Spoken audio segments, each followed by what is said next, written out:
Hi.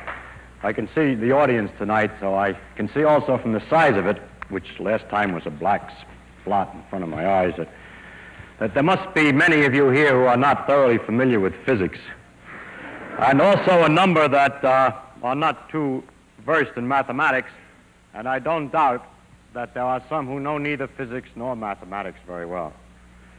That puts a considerable challenge on a speaker who is going to speak on the relation of physics and mathematics, a challenge which I, however, will not accept.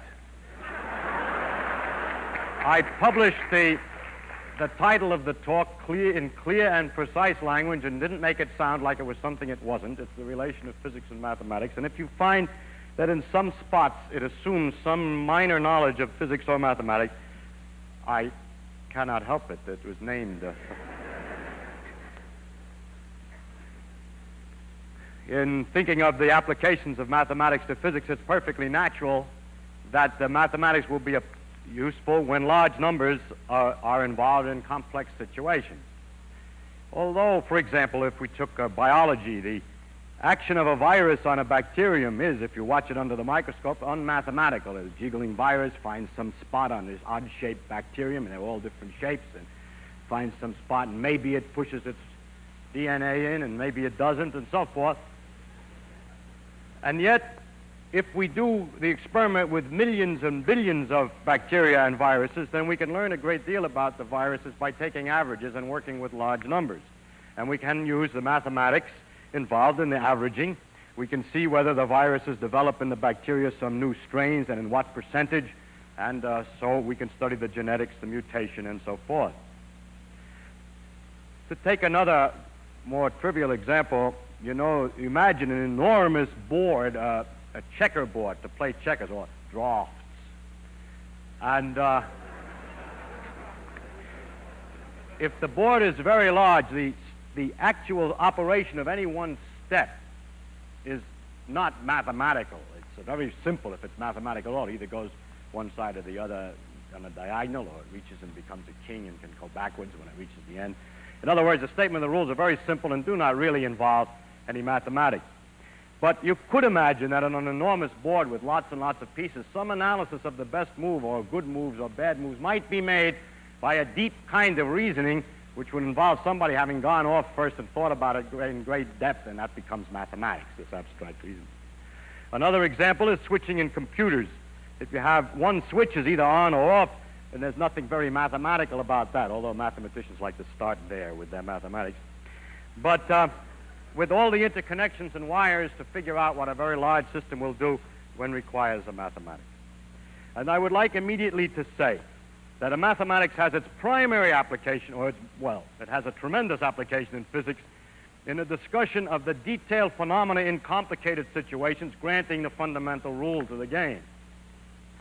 And that is something which, if I were talking only about the relation of mathematics and physics, I would spend most of my time discussing.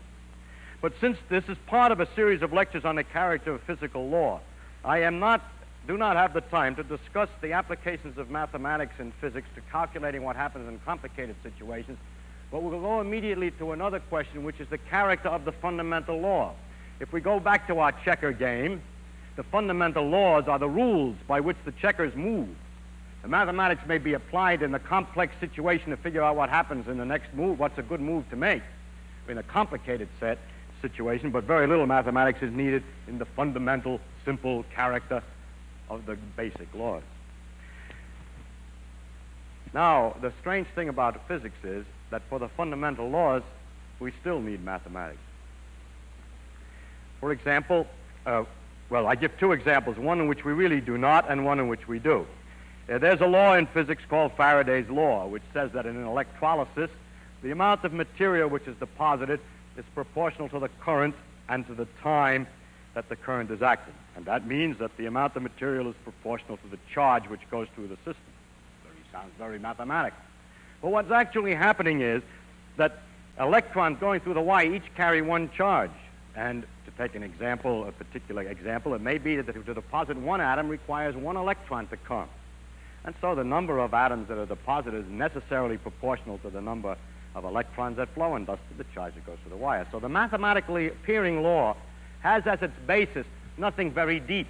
requiring no real knowledge of mathematics, that one electron is needed for each atom in order for it to deposit itself. That's that's mathematics. I had to say number one. But it's not the kind of mathematics I'm talking about tonight. Now, if we take, on the other hand, Newton's law for gravitation, which has these aspects which I wrote down last time just to impress you with the speed at which mathematical symbols can carry information. We said that the force was proportional to the product of the masses of two objects and inversely is the square of the distance between them, and that bodies react to forces by changing their speeds or changing their motions in the direction of the force by amounts proportional to the force and inversely proportional to their masses.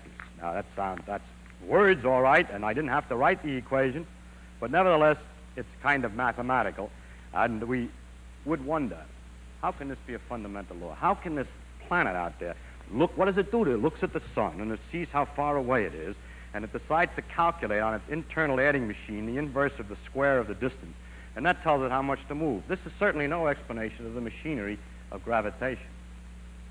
So you might want to look further. And various people have tried to look further.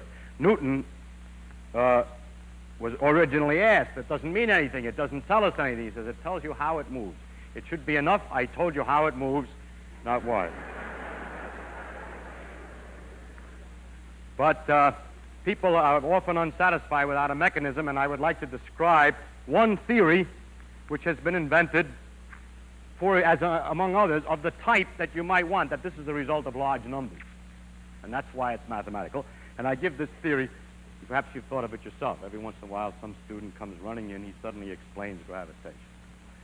Suppose that in the world, everywhere, there are flying through us at very high speed a lot of particles that come equally in all directions. They're just shooting by, shooting by, shooting by, and once in a while hit us in a bombardment. But we and the sun are practically transparent for them, nearly. But some hit, and so it's not completely transparent. Then look what would happen. If the sun is here and the earth is here, then if the sun weren't here, there would be particles bombarding from all sides, giving little impulses by the rattle of these bang, bang, the few that hit, which would not shake the earth in any particular direction, because there is many coming from one side as the other, from top, from bottom. However, when the sun is here, the particles which are coming in this direction are partly absorbed by the sun because some of them hit the sun and don't go through. Therefore, the number that are coming from this direction toward the earth is less than the number that are coming from the other side, because here they have no opposition from no sun there. And it's easy to see, after some mental effort, that the further the sun is away, the less in proportion of all of the particles are being taken out of the possible directions in which particles can come. I mean, the solar size appears smaller. And, in fact, inversely is the square of the distance. So there will therefore be an impulse toward the sun on the earth that's inversely as the square of the distance, and is a result of large numbers of very simple operations, just hit one after the other from all directions. And therefore the strangeness of the mathematical relation will be very much reduced, because the fundamental operation is much simpler than calculating the inverse of the square of the distance. This machine does the calculating, these particles bouncing. Only trouble with it is that it doesn't work for other reasons. Every theory that you make up has to be analyzed against all the possible consequences and to see if it predicts anything else. And this predicts something else. If the earth is moving this way, more particles will hit it from the front than from the back. If you're running in the rain, more rain hits you in the front of the face than in the back of the head, because you're running into the rain. And so as the earth is moving in this direction, it's running into the particles, rather, and running away from the ones that are chasing it from behind, so that more particles hit it from the front than from the back, and there would be a force also sideways whenever there was any motion. This sideways force would slow the earth up in the orbit, and it certainly would not have lasted the at least 4 billion years that it has been going around the sun. So that's the end of that theory. Well, you say that was a good one, though. It got rid of the mathematics for a while. Maybe I can invent a better one. And maybe you can, because nobody knows the ultimate. But up to today, from the time of Newton, no one has invented another theoretical description of the mathematical machinery behind this law, which does anything else but say the same thing over again or make the mathematics harder, and at the same time doesn't produce some wrong phenomenon. I mean, they have, like this model does it, but it produces something which isn't true.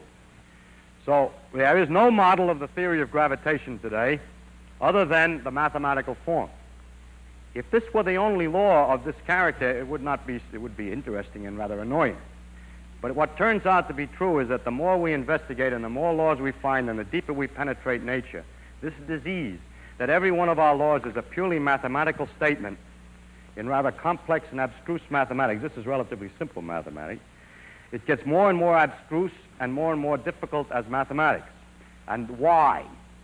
I haven't the slightest idea why. It is only my purpose in this lecture to tell you about this fact.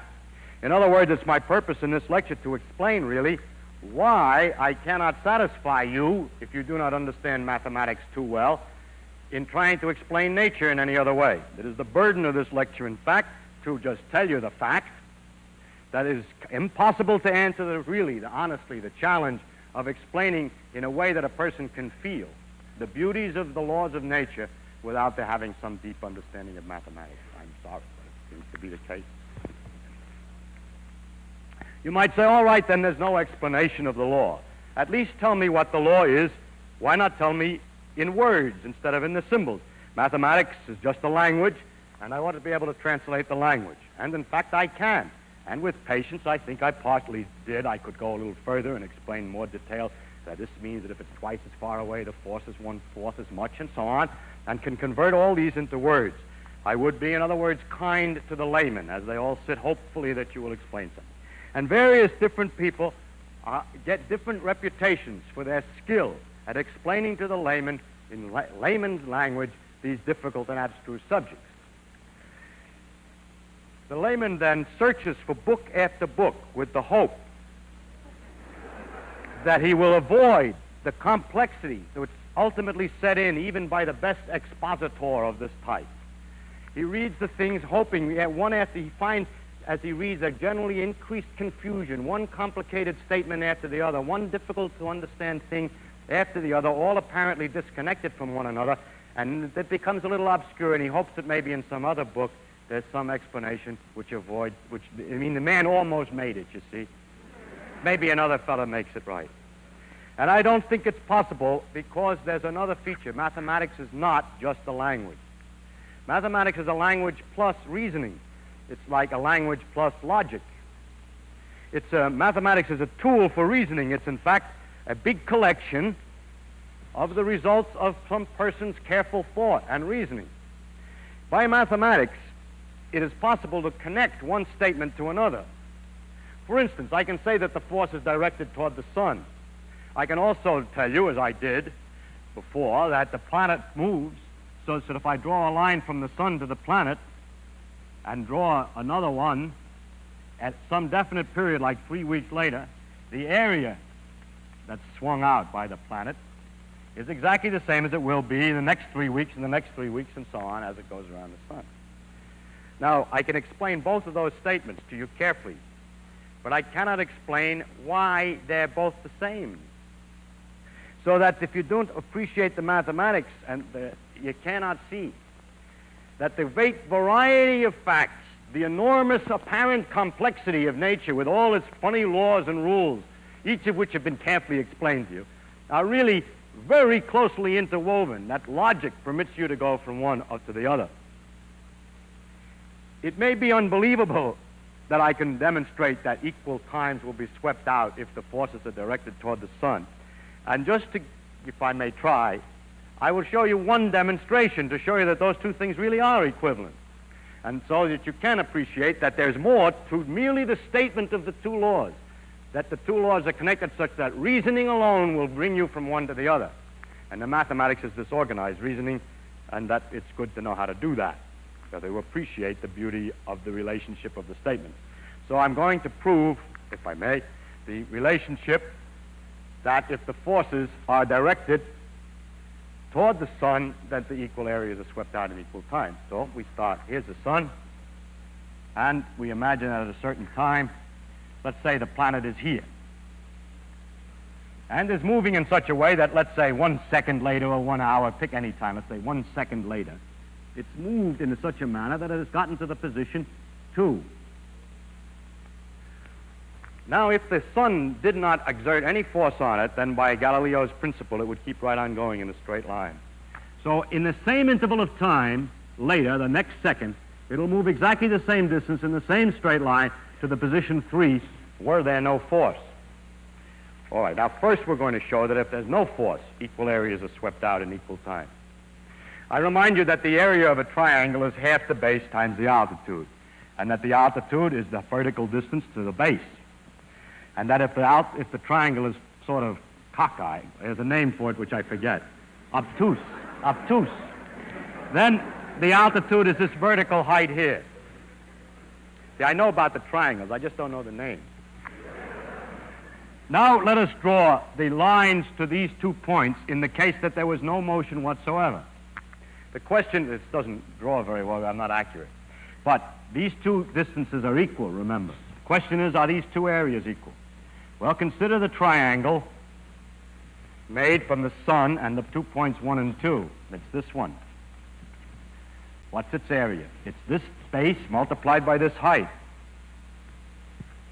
And what about the other triangle, which is the triangle in motion from 2 to 3?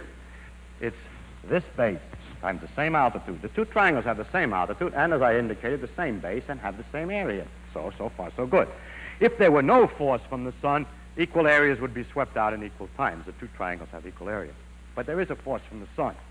And during this interval, from 1 to 2 to 3, the sun is pulling and changing the motion in various directions, this way, that way.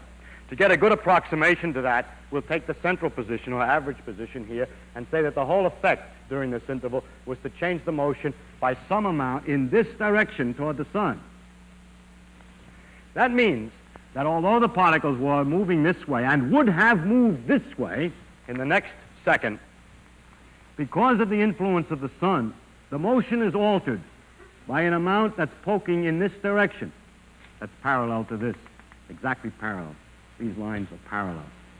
It's the direction in which this new motion is. The new motion is a compound of what it wanted to do and the change that's been induced by the action of the sun. So it doesn't really end up at position 3, but rather at position 4. So now we would like to compare, it's getting complicated in the diagram, the triangle 2,4S and 2,3S. I'll show you that those are equal. Because they have the same base, those 2 triangles, this one here, and the one that happened when we had no force. The one with force and with no force have the same base. And do they have the same altitude? Sure, because they're included between parallel lines, and so they have the same altitude. And thus the area of the last triangle I drew is the same as the second one I drew, this 1, 2, 3, and that I had proved earlier was the same as the first one. So in the actual orbital motion of the planet, the area of the first, in second, and in the second are equal. So by reasoning, we can see a connection between the force, the fact that the force is toward the sun, and that the areas are equal. Not ingenious, no? This was, I borrowed this from Newton. It comes right out of the Principia, diagram and all. The letters are different, that's all, because he wrote in Latin. These are Arabic numerals. But incidentally, Newton made his proof geometrical like this, and made all his proofs in his book geometrical of this type. Today we don't use that kind of reasoning. We use a kind of analytic reasoning with symbols, which this kind of reasoning requires an ingenuity to draw the right triangles, the correct triangles, I mean, to notice about the areas and to figure out how to do it. You have to be clever. But there have been improvements in the methods of analysis so that one can be quite more stupid. And I write much faster, you're much more efficient then. And I want only to show what it looks like in the notation of the more modern mathematics, where you don't do anything but write a lot of symbols to figure it out. First, we would like to talk about how fast the area changes, and we represent that by area dot. And the area changes because of when the radius is swinging, it's the component of velocity at right angles to the radius times the radius that tells how fast the area changes. So this is the component of the radial distance multiplied by the velocity or rate of change of the distance. Now the question is whether the rate of change of area itself changes. The principle is it's not supposed to change. The rate of change of area is not supposed to change. So we differentiate, so-called, this again, and we put, that'll mean some little trick about putting dots in the right place. And that's all. You have to learn the tricks. It's, I'm not, it's just a series of rules that people have found out that are very powerful for such a thing. And this says the component of the velocity at right angles to the velocity. It is none. There is none. The velocity is in the same direction as itself. And the acceleration, which is this thing, the second derivative, or the derivative of velocity, is the force divided by the mass. So this says that the rate of change of the area is the component of force at right angles to the radius. But if the force is in the direction of the radius, as Newton said, then there's no force at right angles to the radius, and that means that the rate of change of area doesn't change.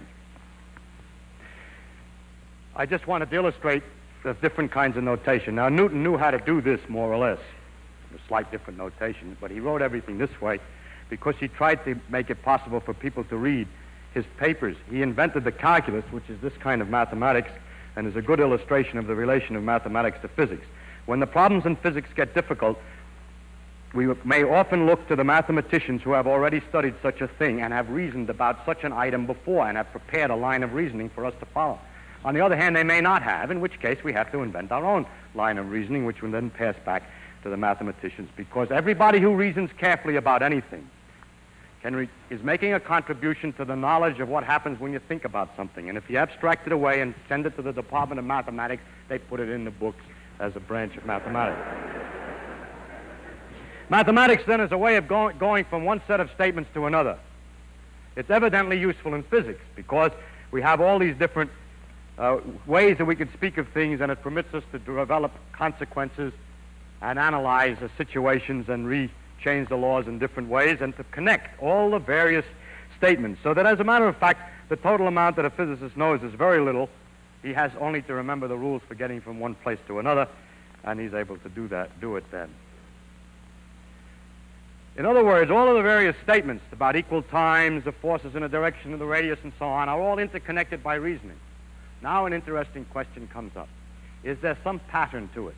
Is there a place to begin fundamental principles and deduce the whole works? Or is there some particular pattern or order in nature in which we can understand that these are more fundamental statements and these are more consequential statements? There are two kinds of ways of looking at mathematics, which for the purpose of this lecture I will call the Babylonian tradition and the Greek tradition. In Babylonian schools in mathematics, the student would learn something by doing a large number of examples until he caught on to the general rule. Also, a large amount of geometry, for example, was known. A lot of properties of circles, theorem of Pythagoras, for example, formulas for the areas of cubes and triangles and everything else. And some degree of argument was available to go from one thing to another. Tables of numerical quantities were available so that you could solve elaborate equations and so on. Everything was prepared for calculating things out. But Euclid discovered that there was a way in which all of the theorems of geometry could be ordered from a set of axioms that were particularly simple. And you're all familiar with that much geometry, I'm sure. But the Babylonian attitude was, if I make my way of talking what I call Babylonian mathematics, is that you know all these various theorems and many of the connections in between, but you've never really realized that it could all come up from a bunch of axioms. Modern mathematics, the most modern mathematics, concentrates on axioms and demonstrations within a very definite framework of conventions of what's acceptable and not acceptable as axioms. For example, in geometry, they take something like Euclid's axioms, modified to be made more perfect, and then to show the deduction of the system. For instance, it would not be expected that a theorem like Pythagoras' that the sum of the squares of the areas of squares put on the sides of the triangle will equal the area of a square on a hypotenuse should be an axiom. On the other hand, from another point of view of geometry, that of Descartes, the Pythagorean theorem is an axiom. So the first thing we have to worry about is that even in mathematics, you can start in different places. Because of all these various theorems are interconnected by reasoning, there isn't any real way to say, well, these on the bottom here are the bottom, and these are connected through logic. Because if you were told this one instead, or this one, you could also run the logic the other way if you weren't told that one, and work out that one. It's like a bridge with lots of members, and it's over-connected. If pieces have dropped out, you can reconnect it another way. The mathematical tradition of today is to start with some particular ones which are chosen by some kind of convention to be axioms and then to build up the structure from there. The Babylonian thing that I'm talking about, which I don't really not Babylonian, but it's to say, well, happen to know this, and I happen to know that, and maybe I know that, and I work everything out from there. And tomorrow I forgot that this was true, but I remembered that this was true, and then I reconstruct it again, and so on. I'm never quite sure of where I'm supposed to begin and where I'm supposed to end. I just remember enough all the time so that as the memory fades and the pieces fall out, I put the thing back together again every day. The method of starting from the axioms is not efficient in obtaining the theorems.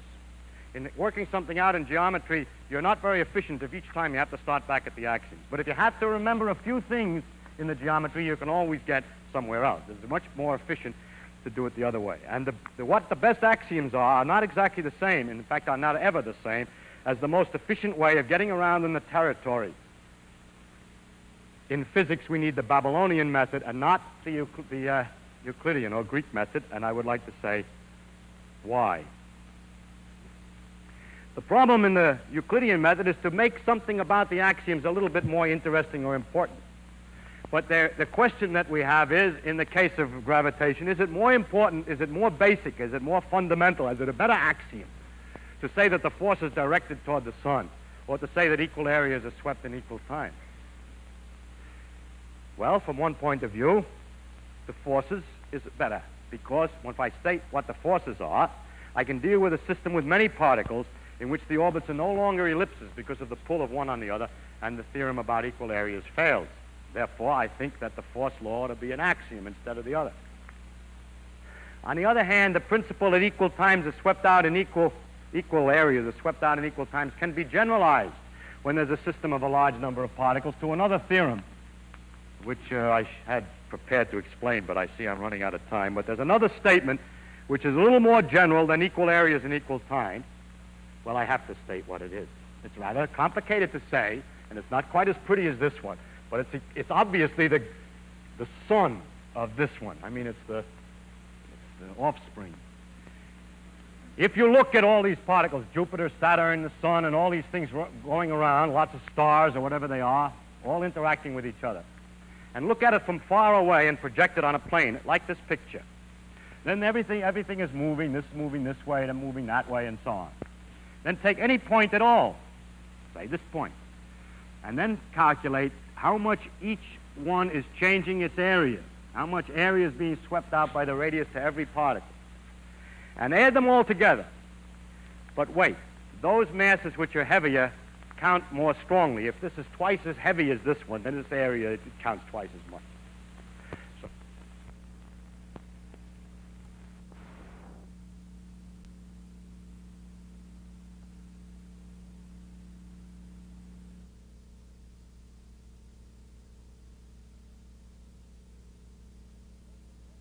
that's doing the sweeping, and the total of all of that is not changing in time.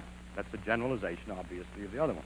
Incidentally, the total of that is called the angular momentum, and this is called the law of conservation of angular momentum. Conservation just means that it doesn't change. Now, one of the consequences of this is, just to show what it's good for, imagine a lot of stars falling together to form a nebula, a galaxy. As they come closer in, if they were very far out and moving slowly, so there was a little bit of area being generated, but on very long arms, distances from the center, then if the thing falls in, the distances to the center are shorter now. If all the stars are now close in, then these radii are smaller. And in order to sweep out the same area, they have to go a lot faster. So as the things come in, they swirl around, and thus we can roughly understand the qualitative shape of the spiral nebulae. You can also understand in the same way, exactly the same way, the way a skater spins when you start with the leg out, moving slowly, and as you pull the leg in, it spins faster, because when the leg is out, it's contributing, when it's moving slowly, a certain amount of area per second, and then when it comes in to get the same area, you have to go around faster. But I didn't prove it for the skater. The skater uses muscle force. Gravity is a different force, yet it's true for the skater. Now we have a problem. We can deduce, often, from one part of physics, like the law of gravitation, a principle, which turns out to be much more valid than the derivation. This doesn't happen in mathematics, that the theorems come out in places where they're not supposed to be. In other words, if we were to say that the postulates of physics were this law of gravitation, we could deduce the conservation of angular momentum, but only for gravitation. But we discover experimentally that the conservation of angular momentum is a much wider thing. Now, Newton had other postulates by which he could get the more general conservation law of angular momentum, but Newtonian laws were wrong. There's no forces, it's all a lot of baloney, the particles don't have orbits, and so on. Yet, the analog, the exact transformation of this principle about the areas, the conservation of angular momentum, is true with atomic motions in quantum mechanics and is still, as far as we can tell today, exact. So we have these wide principles which sweep across all the different laws. And if one takes too seriously his derivations and feels that this is only valid because this is valid, you cannot understand the interconnections of the different branches of physics. Someday, when physics is complete, then maybe with this kind of argument, we know all the laws, then we could start with some axioms, and no doubt somebody will figure out a particular way of doing it. And then all the deduction will be made. But while we don't know all the laws, we can use some to make guesses at theorems which extend beyond the proof. So in order to understand the physics, one must always have a neat balance and contain in his head all of the various propositions and their interrelationships, because the laws often extend beyond the range of their deduction. This will only have no importance when all the laws are known. Another thing that's interesting in the relation of mathematics to physics is this. A very strange thing. That by mathematical arguments, you can show that you can start from very many different apparent starting points and come to the same thing. That's pretty clear. If you have axioms, you can use some of the theorems. But actually, in the physical laws are so delicately constructed that the statements of them have such qualitatively different character that it's very interesting. So if you'll permit me, I'm going to state the law of gravitation in 3 different ways, all of which are exactly equivalent, it turns out. But they sound completely different. 1, there's the forces between the objects as described before, and each object, when it sees the force on it, accelerates or changes its motion, rather, at a certain amount per second, as I've described before. The regular way, I call it Newton's law. Now there's a completely different way. That law says that the force depends on something at a finite distance away. See, it has what we call a non-local quality. The force on this depends on where that one is over there. Now, you may not like the idea of action at a distance, but it can know what's going on over there. So then there's another way of stating the laws, which are very strange, and it's called the field way of representing the laws. And it's so very hard to explain, but I just want to give you some rough idea of what it's like. And it says, different thing, completely different thing, that there's a number at every point in space. I know it's a number. It's not a mechanism. It's the trouble with this whole physics, that it must be mathematical this way. There's a number at every point in space. Here's a number, and so on. And the number's changing. It changes, rather, when you go from place to place.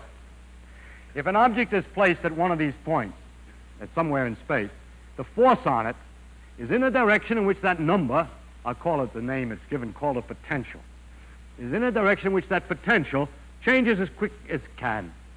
And the force is proportional to how fast it changes as you move. That's one statement. That's not enough yet, because I have to tell you now how to determine how the potential varies. I could say the potential varies as 1 over the distance from each object. But that's back to the action at a distance idea. However, the force is at a distance. But you can state the law in another way, and it says the following. You don't have to know what's going on anywhere outside of a little ball. If you want to know what the potential is here, you tell me what it is on the surface of any ball, no matter how small. You don't have to look outside. You just tell me what is in the neighborhood and how much mass there is in the ball. The rule is this, that the potential at the center is equal to the average of the potential on the little ball surface minus this constant that's over there in the other equation, divided by twice the radius of the ball. Let's suppose the radius of the ball is called A. and then multiplied by the mass that's inside the ball, if the ball is small enough. Now you see that this law is different than the other one because it only tells what happens at one point in terms of what happens very close by. Newton's laws tell what happened at one time in terms of what happens in another instant. It gives from instant to instant how to work it out. But in space, it leaps from place to place. But this thing is both local in time and also local in space because it depends only on what's in the neighborhood. And there's another way of representing. That's another way. Now, there's a completely different way. See, there's a difference in the philosophy, in the qualitative ideas involved. You don't like action at a distance. You can get away without it. Now I'll show you one which is philosophically the exact opposite, in which there's no discussion at all about how the thing works its way from place to place, in which the whole thing is an overall statement, as goes as follows. When you have other particles around and you want to know how this one moves from one place to another, you do it as follows. You calculate a certain quantity you invent a possible motion that gets from one given place to some other place that you're interested in a given amount of time. Say it wants to go from here to here in an hour, and you want to know by what route it can get from there to there in an hour, by what curve. So what you do is you calculate a quantity guessing the curve. If you try this curve, you calculate a certain number for this quantity. I don't want to just say what the quantity is, but for those who have heard of these terms, this quantity on this route is the average of the difference between the kinetic and potential energy. Now, if you calculate this quantity for this route and for another route, you'll get, of course, different numbers for the answer. But there's one route which gives the least possible number for that, and that's the route that the particle takes. Now we're describing the actual motion, the ellipse, by saying something about the whole curve. We have lost the idea of causality, that the particle's here, it sees the pull, it moves to here, it pulls. Instead of that, in some grand fashion, it smells all the curves around here, all the possibilities, and decides which one to take.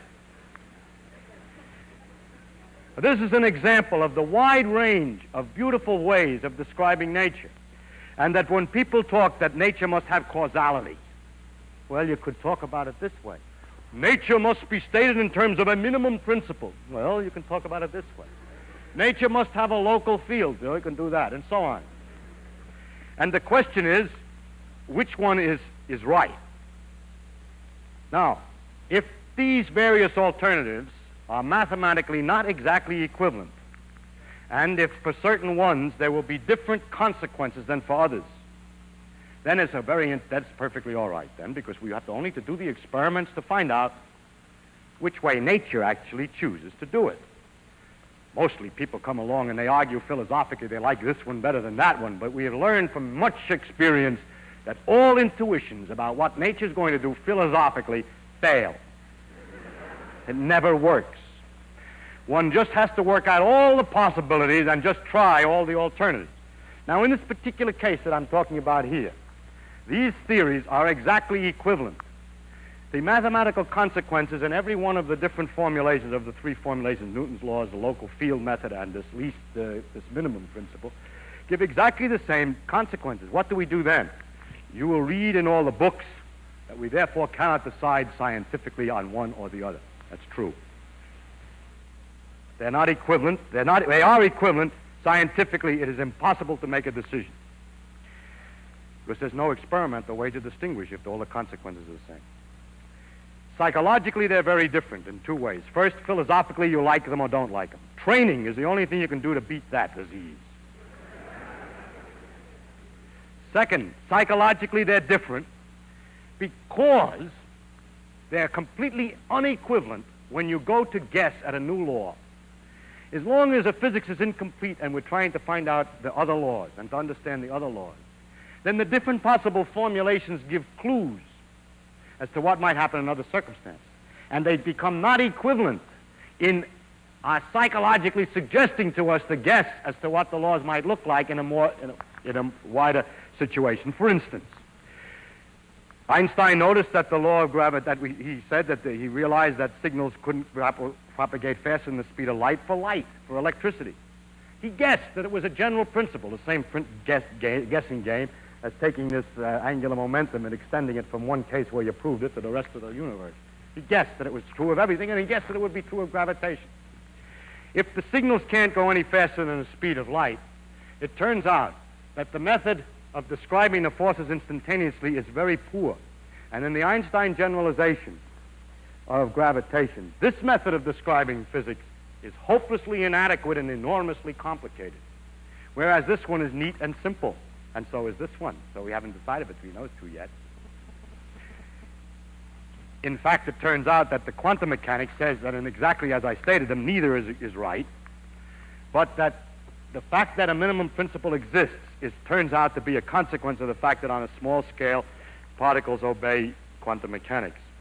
And the fact is the best laws at present understood is really a combination of the two, in which we use minimum principles plus local force, local laws. And the present day believes that the laws of physics have to have the local character and also the minimum principle. But we don't really know. So it's this way, that if you have a structure that's only partly accurate and something is going to fail, if you write it with just the right axioms, maybe only one axiom fails and the rest remains. You just change one little thing. But if you write it with another set of axioms, they all collapse because they all lean on that. But we can't tell ahead of time, without some intuition and guesswork, as to which is the best way to write it until we find out the new situation. So we must therefore always keep all of the alternative ways of looking at the thing in our heads. So the physicists do Babylonian mathematics and pay little attention to the precise reasoning from fixed axioms. One of the amazing characteristics of nature is this variety of interpretational schemes which is possible. It turns out that it's only possible because the laws are just so and special and delicate. For instance, that the law is the inverse square is what permits it to become local. If it were the inverse cube, it couldn't be done this way. That the other end of the equation, that the force is related to the rate of change of the velocity, that's a consequence that permits this kind of a way of writing the laws, the minimum principle, because, for instance, if the force were proportional to the rate of change of position instead of velocity, you couldn't write it in that way. If you try to modify the laws much, you find you can only write them in very much fewer ways.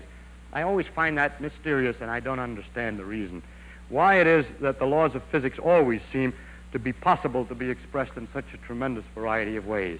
They seem to be able to get through several wickets at the same time.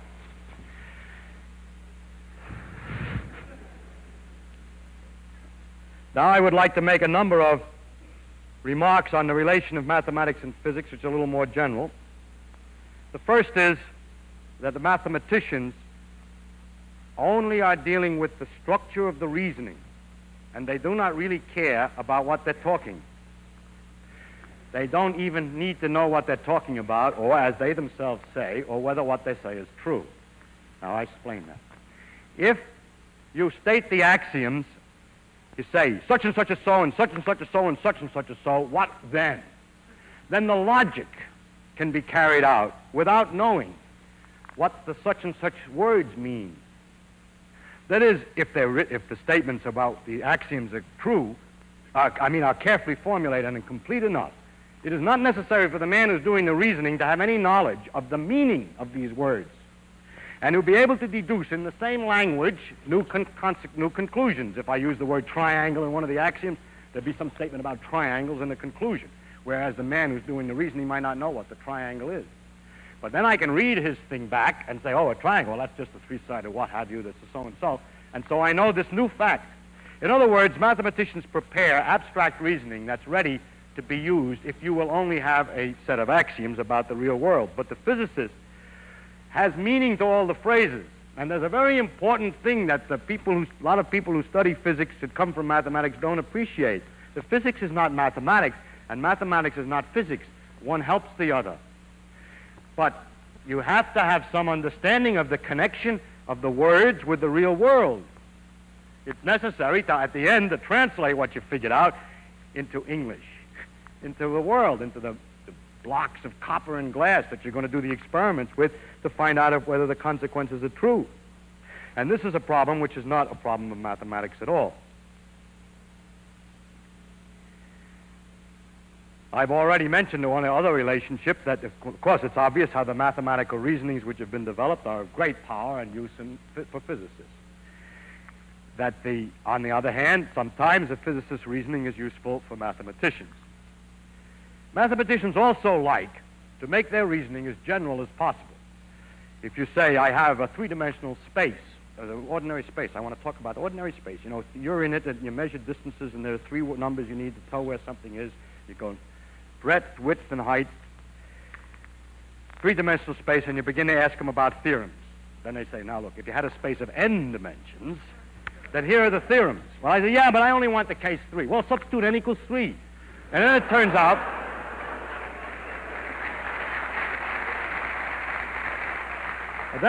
out that very many of the complicated theorems they have are much simpler because it happens to be a special case.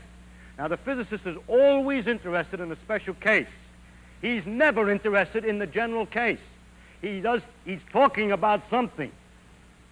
He's not talking abstractly about anything. He knows what he's talking about. He wants to discuss the gravity law. He doesn't want the arbitrary force case. He wants the gravity law. And so there's a certain amount of reducing, because the mathematicians have prepared these things for a wide range of problems, which is very useful.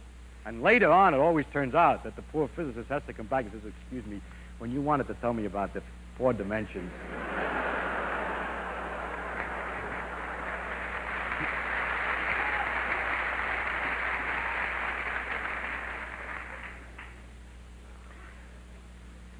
Now, another item that's interesting in this relationship is the question of how to do new physics. Is it important to have a feeling, a kind of oh, I must mention one other item.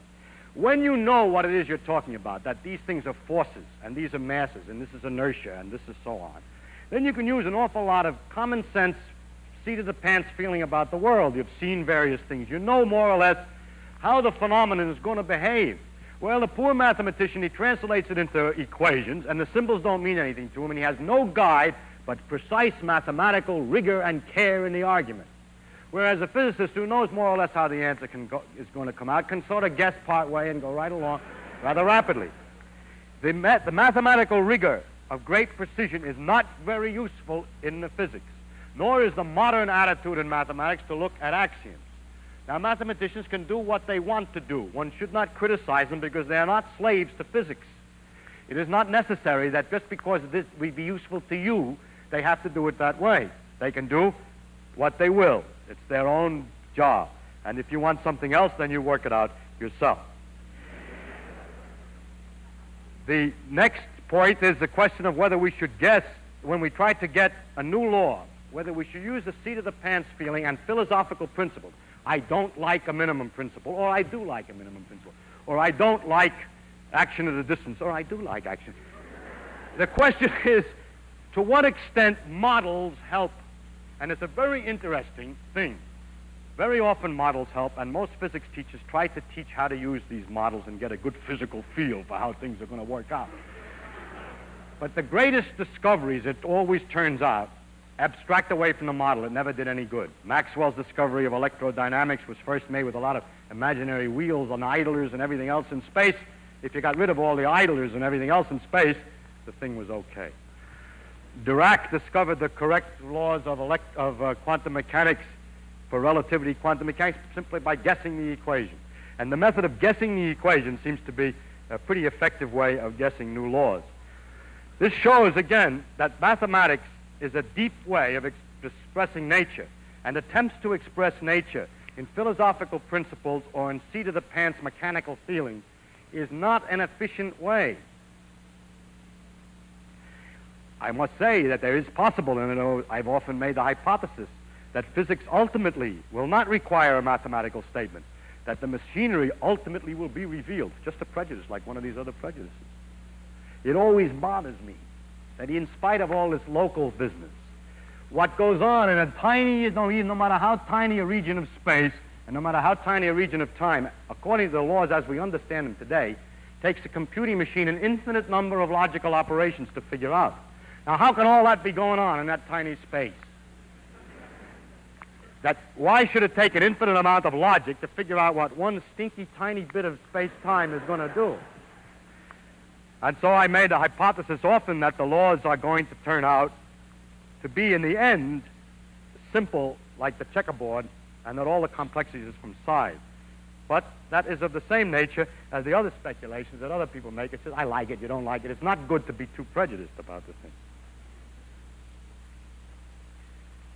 To summarize, I would use the words of Jeans, who said that the great architect seems to be a mathematician. And for you who don't know mathematics, it's really quite difficult to get a real feeling across up to the beauty of the deepest beauty of nature. C.P. Snow talked about two cultures. I really think that those two cultures are people who do and people who do not have had this, people who have had and people who have not had this experience of understanding mathematics well enough to appreciate nature once. It's too bad that it has to be mathematics, and that mathematics for some people is hard. When it's reputed, I don't know if it's true, that when one of the kings was trying to learn geometry from Euclid, he complained that it was difficult. And Euclid said that there's no royal road to geometry. And there's no royal road. It's not we cannot, as people who look at this thing as a physicist, cannot convert this thing to any other language. You have, if you want to discuss nature, to learn about nature and to appreciate nature, it's necessary to find out the language that she speaks in. She offers her information only in one form. We are not so unhumble as to say, demand that she change before we pay any attention. It seems to me that it's like all the intellectual arguments that you can make would not in any way, or very, very little, will communicate to deaf ears what music, the experience of music really is. And all the intellectual arguments in the world will not convince those of the other culture. The philosophers who try to teach you by telling you qualitatively about this thing. Me, who's trying to describe it to you, which is not getting across because it's impossible. We're talking to deaf ears. And it's perhaps that the horizons are limited, which permit such people to imagine that the center of the universe of interest is man. Thank you.